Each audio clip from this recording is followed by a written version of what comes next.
Welcome to Leaderful. I'm really excited to talk to you about a wide range of topics related to workplace wellness, neurodiversity, building high performing, but also like teams that are teams that are experiencing lots of meaning in their work. I know you've been doing some interesting work and research around the hybrid work experience that people are having. You're launching some things pretty soon about that.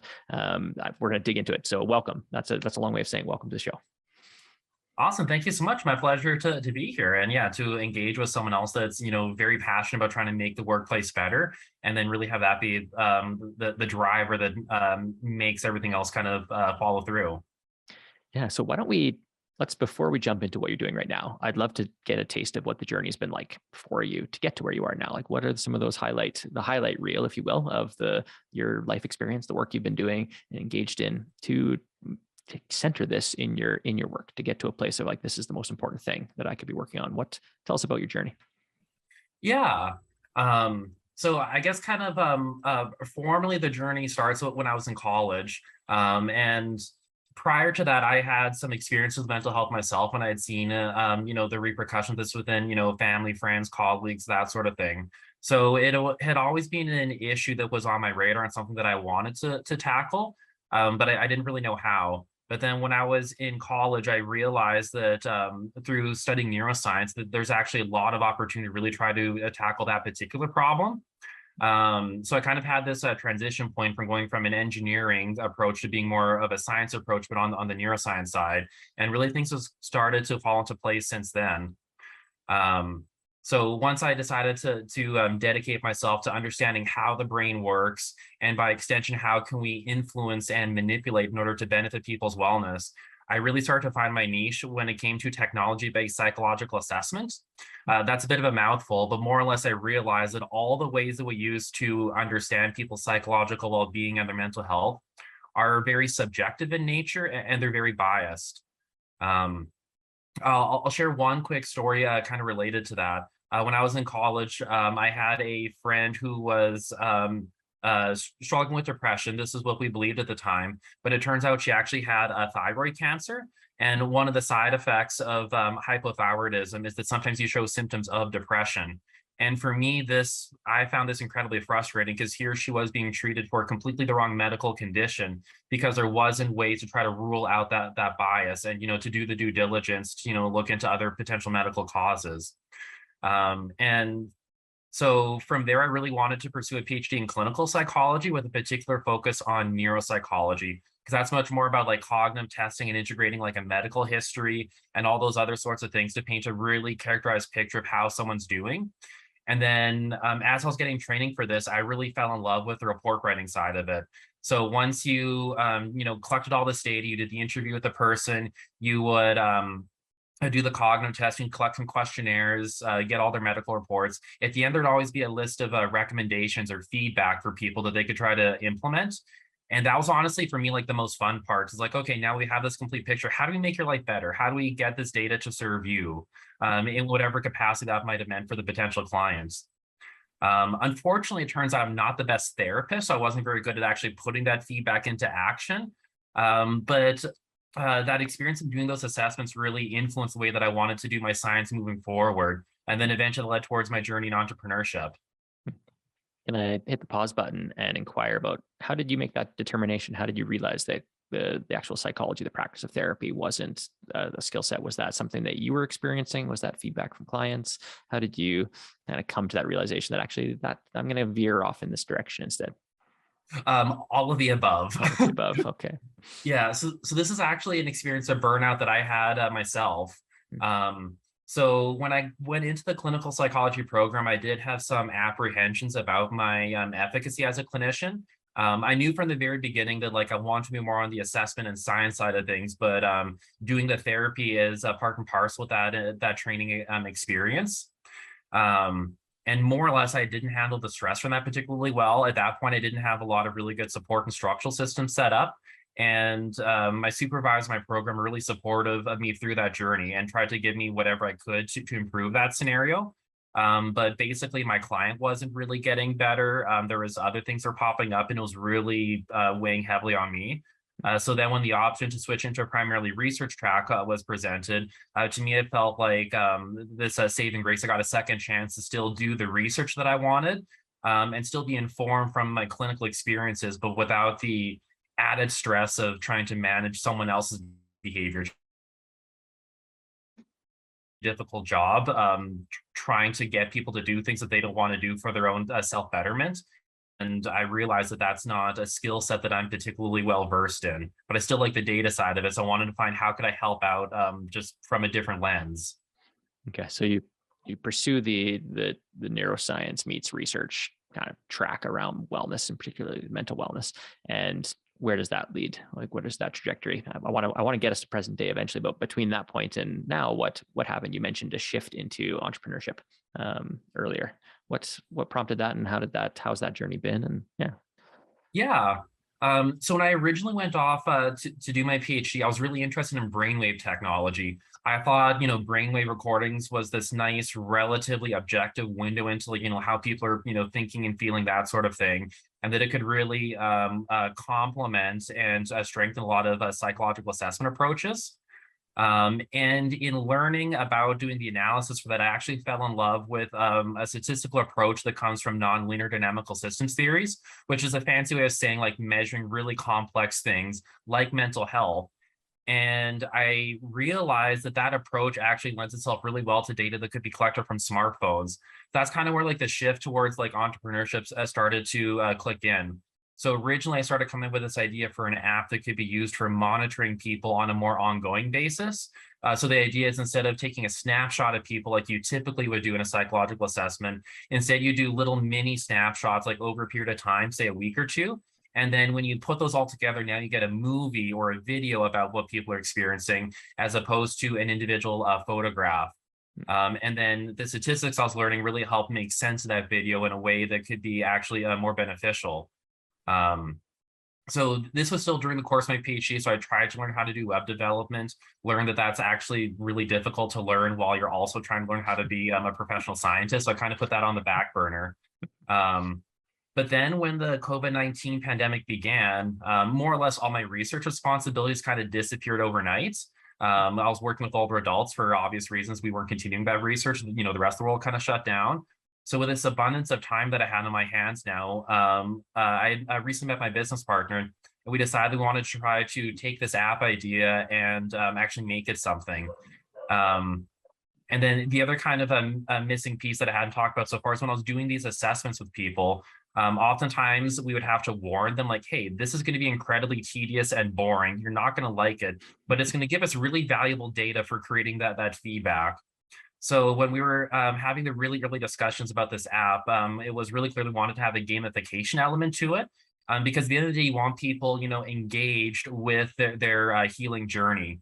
And you need to find ways to make it, fun and not tedious in order for, people to use it, especially if they're otherwise struggling with mental health. So that's kind of where the shift to entrepreneurship happened. So we entered some pitch competitions, applied for a bunch of grants, found out that the community was really supportive about this idea. And that's where Bit Cortex was born. Okay, let's talk about Bit Cortex. And you're doing some research. You're doing a burnout study, I believe, on hybrid work, because that obviously is a new reality for a lot of people. It's either gone fully remote, or there's some sort of moving into this direction of hybrid, in the office, at home. And I'm guessing that the hope here with this study is to, like, what are the effects of this on people, right? And when we talk about, maybe let's define for the listener, and even for myself, I'd be curious about how, when you look at mental health, I tend to look at, I have background in addictions treatment. So addiction is certainly one of those things that shows up for people. Anxiety, depression, some of that, those are kind of the classic three that I think about when I think about mental wellness. But how do you characterize or define mental wellness? Where's the baseline that you're starting at, the things that you're looking to measure with this app, or just in general in your research? Yeah, so I really take the technical term is transdiagnostic. So oftentimes we tend to get really hung up on particular labels like, oh, like I have depression or I struggle with anxiety. But if you actually take a look from a neuroscience perspective, there's a lot of overlap. And psychiatrists tend to get really fussy about, the labels and the diagnostics, that sort of thing. Whereas one of the things that I came out of my clinical psychology experience with is that if you take away the labels and just look, underlying, like, what is the fundamental psychological or neuroscientific process that gets you a little closer to the truth. So because of that, like, our app isn't necessarily intended for, one mental health diagnosis or another, but instead just as a general support for people that are otherwise struggling with their mental health. And typically there's a few common things that tend to pop up across conditions. Again, trans meaning, across conditions. So I think one of the really important ones is attention. So that's kind of a foundational process for us. If you're not able to attend to information that's coming into the environment, you're not able to process it, put it into your memory, put that into your goal planning, all that complex planning, that sort of thing, then you're not going to be very effective in life in many different ways. Professionally, personally, you'll feel kind of absent-minded in a lot of different ways. And that in and of itself tends to be a risk factor for many other kinds of mental health challenges. So oftentimes people with anxiety or depression will often report some degree of attention challenges as well. So that's kind of like, I would say, like the foundations, let's measure attention and then look at other subjective mental wellness factors like stress, like happiness, a worry, self-reported focus, all those other sorts of things that don't neatly line up with a mental health diagnosis. But once you look at all those variables as a constellation, it actually starts to paint a fairly rich picture about what people might actually be going through. Mhm. Yeah. Speaking of attention, you maybe are hearing the thing on my phone. It's beeping at me and it's begging for my attention. And so like we could probably talk the rest of our time together about the decline of attention, the focus, just the systems that we've built around ourselves. But I do have a son with diabetes, so I got to just double check that his sugars are okay. He's at mountain bike camp today, and I don't want him going too low. Apparently, they were stuck on the chairlift. The chairlift stopped working, so I'm just going to send him a quick note, and then my attention is back to this conversation. But that little 20 seconds of my attention got pulled. And, that's certainly a theme. And I love the trans diagnostic approach in addictions treatment. The first thing we really did was say, like, addiction's probably not the problem here. This is a symptom of a problem. And a lot of times I think in the mental health, and maybe I'd love your take on this and your perspective, but a lot of times we're just chasing symptoms in the mental health world. We're chasing, ways to de-stress, and like yoga will take you so far. Mindfulness will definitely take you so far, but as a band-aid for underlying systemic stressors and things that are like this distress in other ways, they tend to we can chase those symptoms a lot versus get underneath the hood and say like, what's really happening here, right? What's this connected to? So the short stories, I love the approach. When it comes to someone listening to this podcast and maybe they're responsible for a team, or they themselves are like obviously responsible for their own wellness, but they're thinking about like, oh man, I don't actually know how I'm doing, or I don't actually know how the people on my team are doing. What's a good first step for somebody to take that isn't just symptom reduction or isn't just aimed at, kind of blindly. I poke at this. I'm a little skeptical of some of the wellness industry, this like health and wellness industrial complex, I call it, where it's like, we can just have this like treadmill of interventions that deal with symptoms, and it's just like, doesn't solve anything. It's kind of an addiction. Like addiction is really good at short-term alleviation of symptoms, right? If I'm distressed and I use a substance and that takes my stress away, that's a really good, and I see the system kind of doing that in a lot of ways with a lot of trainings and workshops and webinars and like these things. It's like, at some point we have to get under the hood. We have to peel it back and say like, what's really going on here? Where's this stress coming from? And how do we then approach that? And so I don't know if there's a question. There's probably a question buried in there somewhere for you to respond to, but it's a statement. I'm making a statement, and I'd love to hear your response to that statement. Yeah, no, I think that the perspective that you're bringing there is incredibly valuable. I think actually addiction is a really good kind of anchoring point, I think, kind of for my response. So you said that addiction is often not the problem itself, it's often a symptom of the underlying problem. And I think that that's very true. So again, if you're able to find out like, why is someone wanting to use the substance? Like what's the underlying drive? Like as I said, it's giving some degree of, short-term alleviation of pain, or maybe it's a procrastination technique or something along those lines. Once you understand like what's the reason why people are seeking that out, then that informs you like, okay, well then how do you develop an alternative coping strategy that is not that particular substance? And oftentimes like the specific substance and why people are using it in itself can be like very informative. And then when you're trying to get towards those underlying causes, I think it's really important, again, going back to that nonlinear dynamical systems perspective, is appreciating that there's a lot of complexity that goes into that. So when it comes to someone's own like health and wellness, like there's their own personal contribution. Did you do X, Y, and Z in order to take care of yourself today? But there's also, more societal and systemic contributions as well. Do you feel safe or threatened in your job situation? Do you have anxiety about the economic outlook? Is your family and your social support network actually supportive of you? And all these other things are things that are beyond ourselves, but influence us. And there's a give and take relationship. And when you're trying to get towards those underlying sources, I think we have to really keep in mind that it's not just the individual, it's also the situations, the environments that they find themselves within. So whenever I try to approach situations, when I was doing the clinical training, it was always, what does the individual bring to the situation? And what is the environment they're operating in? And typically you have to change something about both. If you're asking the individual to make all these changes, but you're not changing anything about the environment, it's probably not going to work. They're going to, have a good attempt at it, but it's not going to be sustainable behavior change. And at the same time, you can make the workplace or their environment more accommodating. But if the individual isn't bought in that something needs to change, then it's not going to make as much of a difference anyway. So it really needs to be the synergy of both of those. And I think that's often lost on people, that they always want to be like, one or the other. And yeah, for sure. And I think that the system that we're a part of, when I think of like, there's a lot of individualism. We live in a very individualistic society.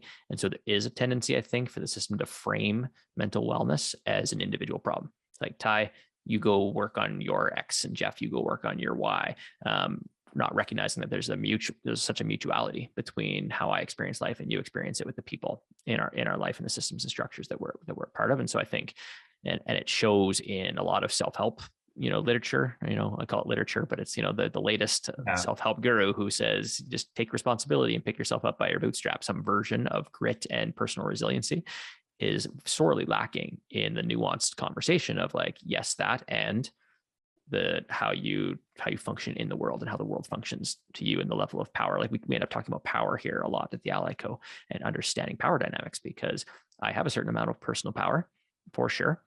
And then I run into the fact that I don't have that role in society. I need somebody else's support. I need my doctor to help me, right? Or I need my therapist to help me, or I need my coach, or I need whoever, right? And so, yeah, a more nuanced perspective, I think, on mental wellness is sorely needed for most people. And because there's a lot of shame that goes around, I think, with mental illness, certainly an addiction, we would half jokingly call it a shame disorder. If it's anything, if it's a disorder, it's a shame disorder, right? It's a way to cope with some of the very real shame that people carry around the pain they have.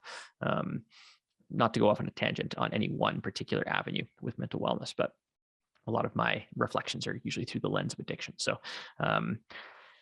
yeah. So back to the person who a first step might be recognizing that it's complex. There's multiple factors at play, and recognizing if you're a leader of a team or you're a manager in an organization, like what can I actually control that has an impact on my team members? What are you finding in your research or in the people that you talk to about mental wellness? Let's maybe locate it in the workplace for now, because I know that that's a lot of the work that you're doing. That's a lot of work that we do. And so it makes sense for us to talk about how does this conversation show up in the workplace, and how can people be more intentional about promoting and supporting wellness. We could talk a little bit about diversity and neurodiversity in particular. When we talk about attention, like it's a really interesting place. We could start to talk about how people experience the workplace when neurodiversity we start to factor that in. Love your take on that, but this will be a choose your own adventure at this point, Ty. You can take it where you want to take it. But let's use the workplace as the place to start. Yeah, so I guess the first thing is you need to have the information before you can act on it. So I think the first thing is, just trying to take stock, how does your team feel? How do you feel? And this can take lots of different forms, depending on how data driven you want to be. But the most simple thing that people can do is just, asking their colleagues, like, how are you doing? Is your workload appropriate? Do you feel like you're supported? Is there aspects about the work environment that make you feel unsafe in any capacity or uncomfortable? And just being aware of those kinds of factors and getting that information from your team actually can really inform a lot of things right from the get-go. And Can then, I'm gonna interrupt. I'm gonna push back yeah, just gently on that approach, only because I recently just spoke with someone who is um, in it. So how do I want to frame this? When we layer power dynamics into the conversation, it changes the questions that you can ask and mhm, get reliable. I'm all about like reliability. Like, am I getting the truth from this person, or am I getting what I think they want me to hear? And that's yes, really hard when you layer power in. The CEO can go to an employee and say, "Hey, how are you doing?" And it's like all thumbs up and smiles.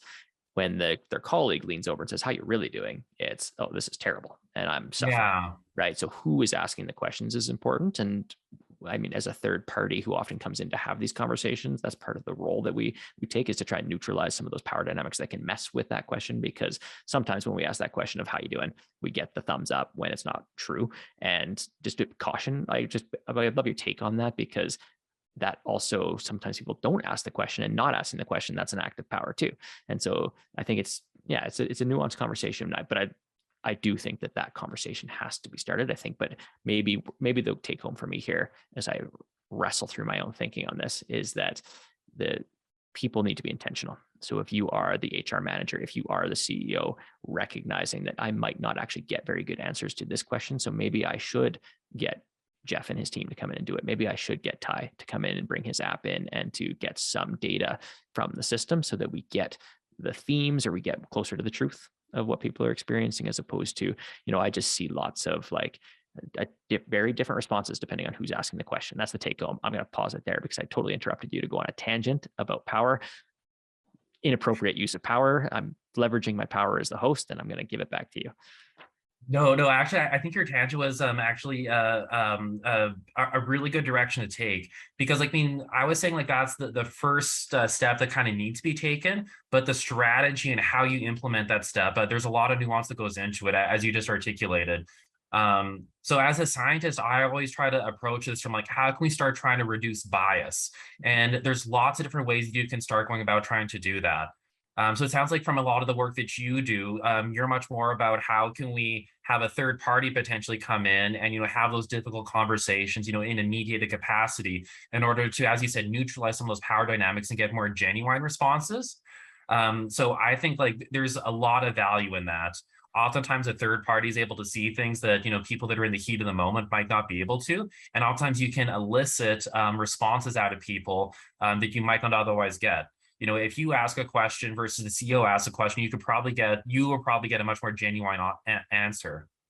As a scientist, I tend to lean, and specifically like a neuroscientist, I try to be like, okay, well, how can we use other sources of data and information to try to inform that question? And I guess this is where like the app that we're building comes in. So the way that we structure our service is we'll have people interact with our app for about a week or so. We call it a wellness sprint. And the idea is that we're doing just a very gentle touch in with people, 10 minutes or less a day, ask them a super brief a questionnaire, check in with their emotions and their feelings, have them play a game that measures their cognitive attention capacity, and then look at how that starts to paint a movie across time. And then based on that data, then I feel like I'm able to get a much more complete picture of how things are going on. And then the devil is always in the details, because once you start having that data, then you can start drilling down like, okay, what stands out? What seems like it's not quite right? And then you can start looking at things like, is there inequalities in the health and wellness in the workplace? Is this group of people that, has relative power, are they actually doing fairly good? And is the people that are disadvantaged for some reason or don't have as much power within the organization, are they not doing quite so good? And if you start to find that there are those inequalities, then you have data for how you can start strategizing to adjust those inequalities. Yeah, it's that in aggregate, you can then start to see what's happening structurally and systemically, as opposed to, again, individualizing it and making it, oh, this is just about Jenny and her health and wellness, and we need to support her. It's the patterns that emerge, I think, from that effort, I think, are really important. And I know that would emerge from the data that you're collecting. And that's certainly an approach that we take, is it's actually less about the very, like, at the very individual level. It's what are the themes here, and what can we as a business take on at the system level. Interestingly, I'm having a flashback to a workshop that I did a couple of years ago, and it's about 40 managers, and we did a self-care kind of assessment. It's like it's a self-assessment on your self-care and like your satisfaction with your self-care in a couple of different domains. Just a light touch, kind of one of those workshop self-assessments just to Mhm. inform some reflection and conversation. And when I pulled the data, there was a group that was just suffering, like just low across the board, and it was working mothers. Right. It was Mm. working mothers were just getting hammered in this workplace with the distress and stress and not able to cope and not able to do what they needed to do to be well. So I guess that's a segue into what's like, are there some groups, are there some things that you're noticing trends in the data? I mean, I go right back to power dynamics and like, well, they have less power in lots of different ways than other people do. And so they're less able to meet their own needs. But what are you seeing in the data that you have so far, or in the even anecdotally, what your experiences have been with the teams or the conversations that you're having about like who's doing well, who's not doing well, how would we know, what might we do? Yeah, so I'm going to give the most scientific and potentially unsatisfying response and say that Okay. it depends. Yeah. Yeah. Okay. Um, Yeah, because basically, like, I mean, for those kinds of that data, like it really depends on the individuals that make up a group, and then what power structures is that group embedded within, and depending on who's making that up, often it can look a very different way. Mhm. So, like, I mean, with the workshop that you mentioned, you would identify like like working mothers in particular seem like they were not supported, and they were starting to incur these health risks. Going back to like hybrid work and burnout, I think this is a really good topic to actually make this really concrete. um, so say you have a person that's really extroverted. Let's say they typically do sales or something along those lines. Those are the kinds of people that actually will really enjoy going into the office or going to networking events, those sorts of things, and that kind of situation aligns really well for them. So in this case, like that needs to be a component of how their work environment is structured to really support their tendencies and predispositions and how they want to interact with the company. Whereas if you take someone that is more introverted, let's say they're a software developer, really probably what they want to do is be in their home and write their code, submit their GitHub push and pull requests, on their relative time. And when they have the option, do that from somewhere other than their house remotely, while traveling. So because of that, it starts to get really challenging to make very general kinds of statements because it really does all depend on, all those interacting layers within the hierarchy. So there really isn't a general thing that's kind of pulling out so much as I guess try to appreciate the context and wherever possible, see if you can break a group down into smaller, subunits within it. That's what the dynamical systems theory is all about. How can you understand those individual components within the larger complex system and how they're interacting? And until we're able to collect a lot more data, I won't be able to say anything generalizable at this point. The data we've collected is, a very team specific. Mhm. And I actually appreciate that answer because that's the truth, right? Like it is so contextual. And that same organization, if the CEO had been a working mother, that they might have had the best wellness because she prioritizes that and she empathizes with that group and she put structures in place to make sure that they're doing well. And so you're right, it is so contextual inside of the team that you're part of and the organization. And yeah, I guess the level of what they orient towards as far as a workplace experience goes, right? So tell me more about you're running a study. Have you launched a study? You are launching a study about working remotely? Yeah, so we'll be launching it relatively soon. I think by the time this podcast is released, it'll be out. Okay. So basically, we want to try to understand this issue of hybrid work in a little bit of greater detail. Through a lot of the conversations we've been having, it seems like this is something that business leaders would like to know about, but don't have any data or insights to really work on. So right now, it seems like it's a lot of top-down enforcement of policy. So you have your CEOs like, we're an office culture company, so everyone's coming back into the office, not realizing that actually they lead a software development company and most of their employees would rather stay working from home. Or, the flip side is, well, we want to be very accommodating to all of our employees. And as a result, everyone's allowed to work from home, but then not realizing that that takes away some accountability within the workplace. And maybe people aren't, as engaged, not as productive. And the company overall could start to suffer that way, even though individual people might feel like they're perhaps a little bit more empowered that way. So more or less because of that, we want to see if we can find, what can we say that is generalizable. So, trying to think about, what are those individual subgroups and once you have those identified, what kind of makes sense. And when it comes to hybrid work, the personality dimension of introversion, extroversion, my hypothesis is that's going to be really most critical, and that, how extroverted or introverted your team is really going to inform how you should structure your hybrid work environment. Yeah, and then of course, like, what kind of industries are people in? What what kind of other obligations people have outside of work. You mentioned working mothers. I think that's another group that really benefits from a hybrid work model, because if they're able to balance some of their domestic and family responsibilities with their work responsibilities by working from home, like that's going to leave them feel empowered. And yeah, maybe they're not going to be as productive as if they were to come into the office, but over the long term, when you think about like the return on impact of that strategy, it will pay dividends towards the company. But in the long term, whereas you might not necessarily see that in the short term. Mm-hmm. Yeah, no, it's going to be an interesting, evolution of our attitudes and perspectives. And you're right, there isn't a great data out there right now about what the actual experience is like. And into the subgroups, we have a lot of opinions. I think actually Malcolm Gladwell was in the news the other day for spouting off about his opinions about this. And it's like, well, unless it's actually data informed and, like you said, contextual, we probably shouldn't have an opinion on it. We should probably do some research. And so I love that you're taking on the task for all of us at, digging into this. And so we'll probably have some links at this point. By the time the show is live, we'll put some links out with this episode, and people can check that out and check out the work of Bit Cortex and the research that you're doing, and get engaged, because it is a critical piece. Actually, and here's a quick story. I apparently have lots of stories of talking to CEOs about their organizations. I guess that's what I do a lot of that now. And I had a conversation with a couple of managers in addictions treatment that I had supported over the years, and they were describing a workplace of high levels of burnout. People were not doing well, right? And they were short-staffed, overworked, underpaid, like all of those dynamics were at play. And they're a year and a half into the pandemic, and they described this like, and I'm like, okay, well, we need to focus on wellness. They wanted me to do some outcome and evaluation work with them. I'm like, I don't think that's where you're at. Like, it doesn't sound like that's going to be as effective, outcome and evaluation for your client experience when you are like hitting the wall every day. Just doesn't seem like it's a good priority.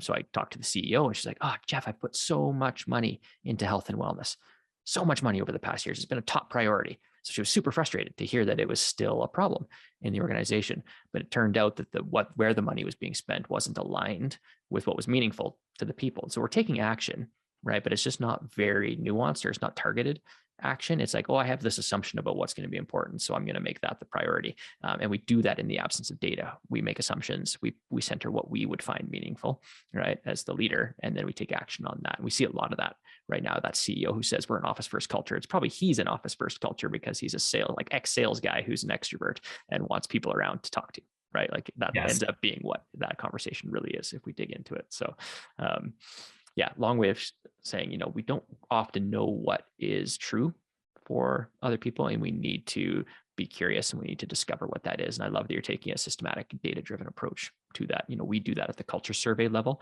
at the like what's here for a culture. And I love that you have this kind of individual, because my assumption is that individuals would then, when they interact and use the app, are going to get a report or reflection or some sort of meaningful, like, here's what this shows and here's what you could do to improve your app. That gamification side that you mentioned, you maybe talk us through a little bit more what that user experience is on the app, or what you envision it to be. I know it's probably still unfolding as you grow.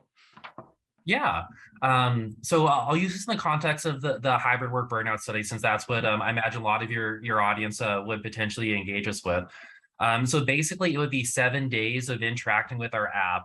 And each day when you sign in, you'll be prompted to do a very brief questionnaire, just 2 or 3 minutes. Then you'll rate your feelings. It'll measure different social determinants of health, which is a fancy way of saying all that context that is otherwise missed. As well as that gamified cognitive test. And then doing that for 7 days, again, we're able to paint that movie for people. And then at the end of that 7 days, people could then, as individual users, can go onto a dashboard and see how their data is plotted, and start to use some of our algorithms to try to identify what is actually working for them. So just to give my own anecdote from this, I was using the app and trying to monitor myself. And it turns out that when I exercise and go into nature, I perform better on the cognitive task than if I don't do that. So now I know that as part of my strategy, like, if I'm feeling overwhelmed or struggling with the heat because we're currently in a heat wave. I know that what's actually beneficial for me is not necessarily to, be, gritty and, try to push through it, but it's actually, perhaps take a break, go for a run, go take a moment down by the river. And then when I do return to work, I'm in a much more refreshed and focused state, and I'm able to often be quite a bit more effective that way. So that's what individuals are able to get out of our app is, all the data that they collect, they're able to get, insight into how they can build up their personalized strategy. The content that we include within our app is also personalized for them. So that way they're able to, get these little nuggets of and tips on how to have a wellness strategy that's specific for them and their personality and neurodiversity constellation factors. And then at the organizational level, we can do that, but at a broader aggregate, like, okay, here's the themes that are starting to emerge. Here's, those inequalities. Here's the groups of people that are, benefiting from this. Here's the groups of people that are not benefiting from that. And then, as you said, you can pump a lot of money into health and wellness, but if you're not actually, verifying that it's being spent on the right kinds of things, then it might not actually make a difference. Maybe the dental plan isn't driving outcomes. Maybe it's your psychology appointments. I shouldn't say that. Dentistry is important. Important to some people, right? Important. Yeah. And that's the point is, that one size fits all approach tends to get taken when it comes to health and wellness in the workplace. And this moves us more to what I would call like a one size fits one, right? Like what works for Jeff, what works for Ty, right? And that's inevitably going to be more meaningful and more productive at the end of the day for everyone to engage in that level of individualization, which I think we can do now because we have technology for it, right? We have like these smartphones that are dinging off in our pockets. We can use them for good as opposed to using them solely for distracting ourselves and scrolling TikTok, which I love the gamification aspect of things because you are like there's stiff competition for people's attention in the world today. And so we have to think about that. We have to start baking that into our approaches, I think, for sure. Okay. What haven't we talked about that seems important? I know we had touched on some neurodiversity, and I would actually love to dig into that because we're seeing more interest. And I think we're going to queue up a lunch session with you to come in and talk with the community around neurodiversity in particular and how that shows up in the workplace. But do you have some experiences or perspectives on how we can be with neurodiversity? Because there's been a big conversation in society the past couple of years about being with other diversities, right? Whether that's ethnic diversity or gender identity and those types of things. Neurodiversity is, I would say, new. It's a fairly fresh conversation in the space anyway around workplace culture and wellness. I'm going to pass it over to you to take us where you want to take us when it comes to how do we think about accommodations and or like evolving the workplace to be more accommodating to neurodiverse individuals. Yeah, no, I think you actually started going down that path by saying instead of a one size fits all approach, like a one size fits one approach. So the thing is, when you typically think about like diversity, you think about things like gender, ethnicity, age, socioeconomic status, and those are all like very relevant factors. But it's missing an entire dimension of diversity that often isn't necessarily looked at. You could have, for example, two Indigenous people, but, if one of them struggles with, ADHD and some anxiety, they're going to have a very different experience going through life, even though if you just look at those more surface level demographic factors, that's not necessarily going to pop through. So I think neurodiverse is kind of like the next frontier for really trying to make the workplace more inclusive. And this is just my hypothesis, but I would argue it's getting much closer to a lot of the problems that people are actually experiencing. So just to kind of back up a little bit and kind of define what neurodiversity is and kind of where it came from and where I think it's going as a term. It originally came from looking at people that were struggling with autism spectrum disorder. And traditionally, this is a population of people that tended not to do very well in society. They had, some challenges with social skills and, restricted interests. And as a result, like these people often didn't find the kind of fulfillment or happiness that you often might find. But then Silicon Valley happens, and suddenly now you've got this place where the people that are kind of a little socially awkward, but are really into technology, now so they have an environment where they're thriving. And I think there's actually some data where if you look at rates of autism spectrum disorder, it's actually much higher in kind of like the Silicon Valley area compared to, other communities. So it really does show that when you have a group of people where their brain is just different in some way, doesn't necessarily matter which way, but in some way, and you're able to find an environment that clicks with the way in which it's different, it can be incredibly empowering. So that was kind of, I would say, like the first wave of thinking about neurodiverse is really kind of like specific, kind of like with autism, and was actually kind of led by like the tech sector that way. But now it's starting to be expanded into a much broader definition. So kind of the next wave that was coming from there was looking at ADHD and different kinds of learning disabilities, because again, those are developmental in nature. So it's easier to say, like, this is my brain, not me. So, people with ADHD, you can have accommodations for them. You can think about classroom settings, most people probably most familiar with. You can give people a little bit of extra time on tests. You can give them a little, a secluded room where they're not going to be as distracted by other things. If they have a learning disability, that's you can have people, retest to them, those sorts of things. So I got some exposure doing that kind of accommodations when I was doing my clinical training in graduate school. And it really got me thinking about how work environments, in this case was an academic work environment, could start to be personalized and adapted to really support individual people. And then where I think that this is going is really having neurodiversity extend to include most kinds of mental health conditions. The approach that I really take when it comes to mental health is called developmental psychopathology, which again goes really hand in hand with the transdiagnostic approach. And it basically argues that mental health conditions don't come out of nowhere. They have a developmental trajectory. And if you start to look back through people's life, you can start to see the signs of, where it's coming from, like why their environment promoted their brain to develop and adapt in that kind of way. And then the challenge then becomes like, okay, well, given that your brain wants to operate in this way, rather than forcing you to change your brain, how can we do things to restructure your environment ever so slightly to work better with your brain? And then this is where the one size fits one approach comes in. This gets incredibly complex once you start looking on a case by case basis. But that general overall perspective of how can we understand what people are going through and try to be more accommodating and find out where their strengths are, where their weaknesses are, and supplement their weaknesses so they can really lean into their strengths, I think is really at the heart of the neurodiversity movement. Yeah, I love that. It's not necessarily about fixing people. It's about fixing the environment that people are within. It's that old analogy of, when a flower isn't growing, you don't pull it out, you pull the weeds out and you water it, and you change the place that it's growing. How do you handle, or what are some of the objections to this movement, or like what do you hear barriers or obstacles that people are facing when it comes to tackling neurodiversity in the workplace? Are you running into people who are like, yeah, that'd be great, but this, and this? Yeah, I think probably the most interesting kind of obstacle that I've encountered, and this goes back to something we talked about earlier, where there's this, when it comes to mental wellness, there's a component that the individual brings, and there's a component that the environment brings, and then mental wellness is the intersection between those two. So I think there's a tendency, as you were suggesting earlier, for people to think like, you need to do something to fix your own brain. And that's your responsibility, and kind of shy away from like what your responsibility in the more systemic environmental piece. So I think that's one barrier that we're still kind of facing, and this isn't a particularly new one.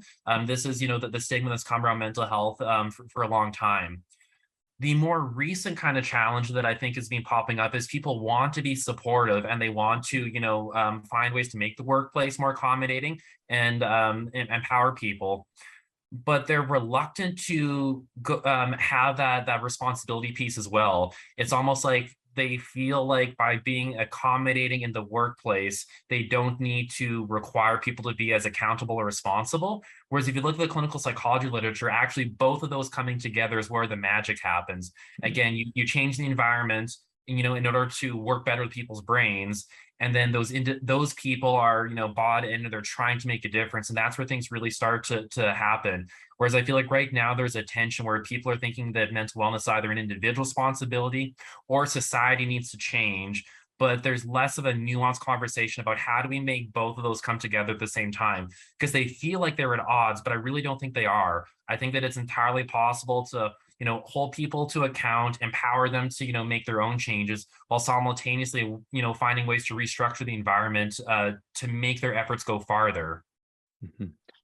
Yeah, no, I love that perspective. And Yeah, I agree. I think that there's a responsibility, accountability piece that people are like, where is that line, right? And it's just, I think people, my perspective on this is that potentially some people see a slippery slope of accommodating. Like once you start accommodating one thing, then you have to accommodate the next thing, and then the next thing, and then when is the work going to get done, or when is the productivity going to happen, or when is X, Y, or Z. And I think you're right. I think it's that, and that can like withhold accommodations for everyone, or there's a fairness piece. It's like, well, if I give you this, then I have to give so and so that, as opposed to, and that's again, I think it's rooted in a one size fits all approach that oftentimes leaders take on because it's easy, or it's easier to just say no to things because this is the rule, this is the policy, or this is the way we do things here, which is never a good reason to do anything because it's the way we've always done it, and we know that. I really appreciate your time. Any last requests for the audience, someone listening to this, what action they can take besides checking out obviously Bit Cortex and the work that you're doing with the app and getting involved with the hybrid burnout study? What can people do today, right now, to take action on what we've been talking about today? No, that's a really good question. And this is where I kind of put like my big picture hat on. And I think that if we can do a better job of listening to people, a lot of these problems you and I have been talking about start to become just a little bit more self-evident. So I think really trying to understand what other people are going through is crucial to, it sometimes can give us insight into ourselves. And once you start having that and see where there's, alignment across people or where there's differences across people, then we can start thinking about, okay, how do we do like the one size fits one as opposed to the one size fits all approach? And there's this fun thing when you spend time listening to people, they want to listen to you back. So there's this reciprocity piece. So it's this really counterintuitive process whereby, taking a step back and listening and, trying to be supportive for other people, you end up getting support in and of yourself. And then that actually can be one of the best things that we can do for overall mental wellness. There's been a lot of research on the neuroscience side of things, looking at different kinds of stress hormones. And one of my favorite stress hormones is oxytocin, which isn't typically thought of as a stress hormone. But basically what oxytocin does is given that you're under stress, if you have social support, how do we mitigate the negative consequences of that stress? So it kind of takes a stressful circumstance and transforms it from being this threat that is existential or overwhelming, and it transitions it over into being a challenge that could be overcome because you have the resources and the support necessary to do so. So I think wherever we can find that empathetic connection between other people, I think it's going to serve the community better and ultimately serve ourselves better. So yeah, just pay attention to people a little bit more and mindfully listen. Be a little more curious and a little more compassionate. I love it. Yeah.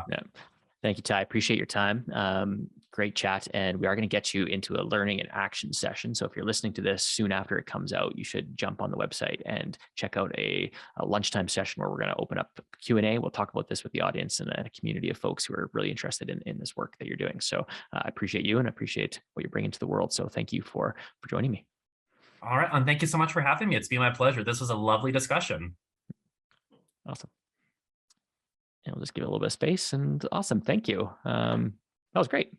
Yeah. Yeah. Thank you. I thoroughly enjoyed that. Not that I expected that I wouldn't, but we covered some good territory and we dug into some important topics. And it was a very fluid conversation. I felt like there weren't too many places where like, what do we say? Yeah, no, I think we're probably reading from the same playbook or different chapters of the same playbook when it comes to, I'll be honest, in addictions treatment, I got excited about neuroscience and then I got skeptical about it. And because I kept going back to, this is a relational phenomenon and we need to understand this in relationship. And it actually doesn't matter what's going on in the brain. It's what's happening right here in front of me, in front of my eyes. And so, but I also appreciate the insight that neuroscience has brought to that whole conversation. About all of this stuff. And so I think I'm probably still somewhere in between, like being a fan of neuroscience developments and like wanting to continue exploring that and being like, yeah. And I can also just like listen and be compassionately present when that does 90% of the work that needs to be done in this relationship. So we can have that conversation over beer sometime about the state of our respective fields or perspectives on this. But I think we're probably, again, same playbook. Yeah. Well, no, and I think like when it comes to like the neuroscience, really it helps kind of take some of the emotions out of the situation and try to look at things a little bit more objectively.